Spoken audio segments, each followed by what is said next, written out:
What is addiction? It's a difficult definition as such, but if you look at it simplest term, addiction is when you're needing a substance or a habit that you know is bad for you, but you need it, you depend on it to survive, to live well, and without that habit or substance, you cannot function. So that's the basic definition. But when you stop using the substance, what happens is that your body goes into a craving. You really need that substance, so you're getting sick. It's not a normal reaction.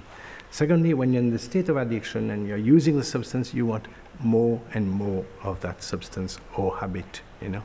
So if someone is addicted to internet, he wants more and more hours on internet. So this is the definition, basically. It's just that it's an unhealthy habit that you know is bad for you, but you cannot stop, and you are needing more and more of that habit or substance. This is basically how we define addiction. To what extent is addiction a chemical imbalance? How do you get into that state in the first place? Addiction is now medically defined as a state of biochemical imbalance, because the brain is like a factory full of activities, of chemicals, etc., but they're all the time in balance. They have an equilibrium.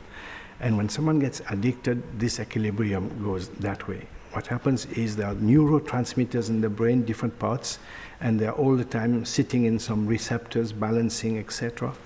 And when you have pleasurable activities, there's one particular neurotransmitter called dopamine. It shoots up and you feel really good. But when you take substances, that shoots up 10 times its value.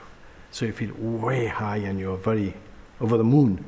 But when it's coming down, you feel bad. You feel really bad. And when it gets to the normal level, you don't feel good at all. You know, so you're looking for more of the substance. So we find that different types of addictions have got different imbalance in specific neurotransmitters. Like there are 3 or 4 which are very popular in the addiction field. It's the dopamine in the brain, it's the noradrenaline, it's serotonin, it's another one called acetylcholine. And when they're imbalanced, we can know exactly what substance this person is craving, you know. So we know if it's too low dopamine, we know he's craving for heroin. If it's too low acetylcholine, we know what he's craving for. This is an amazing system. So from this biochemistry, we can predict what the person is craving. But the good thing is that we can also correct this imbalance by using medications that can rebalance this upset biochemistry. And now when you balance this biochemistry, the person can feel okay without heroin, cocaine, cannabis, or alcohol. So this is the beauty of the new approach to addiction treatments, is that instead of doing the talk therapy and based on willpower, now you're working on the chemical factory, which is the brain, and rebalancing it with modern medicines.